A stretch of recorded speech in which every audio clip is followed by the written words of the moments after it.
Nouveau round de dialogue autour de la crise libyenne à Genève, sous l'égide de l'ONU.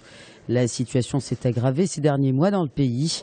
Les deux plus grandes villes, Tripoli et Benghazi, sont tombées aux mains des milices et l'enjeu sécuritaire n'est pas le seul objet de cette réunion.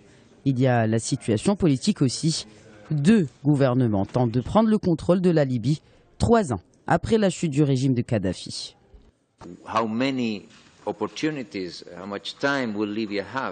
La Libye doit réagir et saisir cette opportunité. C'est difficile à dire, mais le pays est proche du chaos.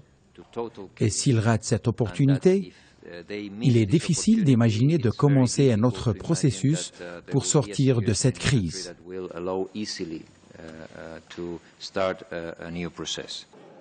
Sur la liste des participants publiée par l'ONU, il y a 14 parties prenantes du conflit qui ont confirmé leur participation.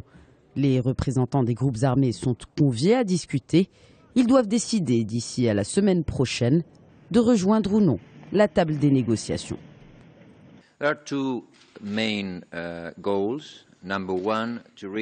Il y a deux objectifs derrière cette réunion.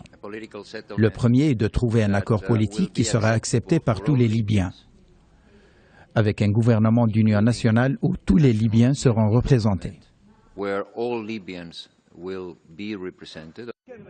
La crise libyenne a eu un impact de taille sur la production mondiale d'or noir. Les principales zones d'oléoduc font l'objet d'offensives armées permanentes.